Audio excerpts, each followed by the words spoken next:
ارشد شریف کا جو پروفیشنلزم ہے وہ تو سب صحافی جانتے ہیں. اس کی جرت، اس کی ہمت، اس کا جس طرح سے وہ بات کی کسی بھی سٹوری کی تحقیق کرتے تھے، ریسرچ کرتے تھے، اس کی ڈیپتھ میں جاتے تھے. آپ جانتے ہیں سارے صحافی جو ان کے کولیگز ہیں، جنہوں نے ان کے ساتھ کام کیا، ان کا پروفیشنلزم تو کسی سے ڈھکا چھپا نہیں ہے. ایک خوددار آدمی، ایک دیانتدار آدمی، ایک محب وطن پاکستانی جس کے خاندان نے اس ملک کے لیے لہو دیا، یہ کسی سے پوشیدہ نہیں ہے.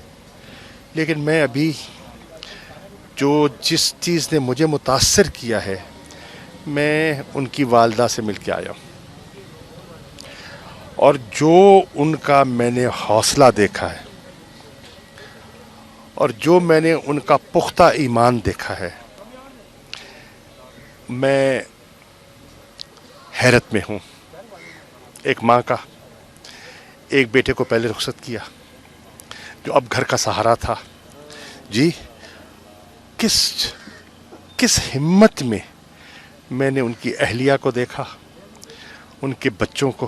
اور ایک بچہ ہو بہو ان کا بیٹا باپ کی تصویر ہے. آپ اس کو دیکھیں تو لگتا ہے کہ ارشد شریف کا چھوٹا نمونہ ہے، ہو بہو باپ کی شکل. ان کے بچوں کا حوصلہ دیکھ کے، ان کے سسر کا حوصلہ دیکھ کے، جس کی جوان بیٹی بیوہ ہو گئی. جی میں یہ کہہ سکتا ہوں کہ اس وقت ہم سب کا فرض ہے کہ ہم ان کے غم میں شریک ہوں، ہم ان کا بوجھ ہلکا کریں، اور ان کی جو پہلی خواہش ہے، اور جو ان کی جس کی وہ بار بار التجا کر رہی ہیں، وہ یہی ہے کہ وہ چاہتی ہیں کہ ان کا بیٹا، ان کی بیٹی کی جو جست خاکی ہے وہ پاکستان لایا جائے. وہ اپنے بیٹے کا چہرہ دیکھنا چاہتی ہیں، وہ اس کو الوداع کہنا چاہتی ہیں. تو اس وقت ان کی یہ خواہش ہے. ایکس فورن منسٹر کے طور پر آپ کیا کہیں گے کہ کس طریقے سے اس کو ٹیکل کیا جانا چاہیے اس معاملے کو؟ رات کو یہ واقعہ ہوا ہے اور ابھی تک کوئی صحیح پراپر انفارمیشنز نہیں ہے، اور میں تو میمورائز کر رہا تھا کہ ارشد شریف صاحب کے ساتھ آخری روس کا دورہ کیا تھا، بڑے خوش باش تھے اور بڑے پروفیشنل سکلز کے مالک تھے.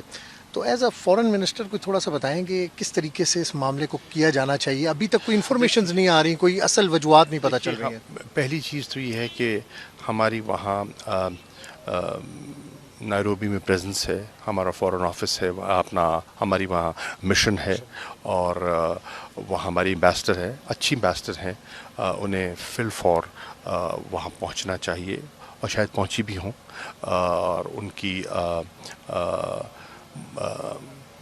جو وہاں کی لوازمات ہیں، جو پروسیس ہے سارا، جو پوسٹ مارٹم ہے، یا ان کی وہاں جو والدہ نے تو اجازت دی ہے، میرے سامنے ہی اجازت دی ہے کہ وہاں ان کا غسل وغیرہ بھی اگر ہو جائے، اور جو لوازمات ہیں وہ پوری ہو جائیں، تاکہ ان کو پھر ٹریٹ کر کے وقت بھی لگ سکتا ہے تو ان کا جست خاکی یہاں لایا جائے، obviously in a pressurized coffin، تاکہ یہاں ان کو دفن. 2 دن لگ سکتے ہیں شاہ صاحب؟ میں سمجھتا ہوں کہ میں کوئی وقت کا تعین تو نہیں کر سکتا، لیکن جتنا جلد ہو سکے.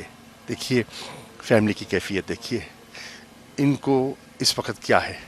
انتظار ہے، اور انتظار سب سے تکلیف دہ چیز ہوتی ہے، سب سے تکلیف دہ.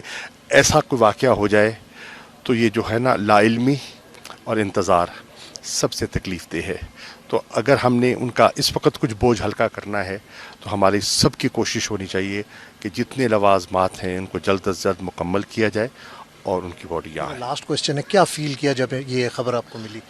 کیا شاکنگ تھا آپ کے لیے؟ کیا کوئی ایکسپیکٹ کر رہے تھے؟ یقین آیا آپ کو؟ نہیں، شاکنگ تھا.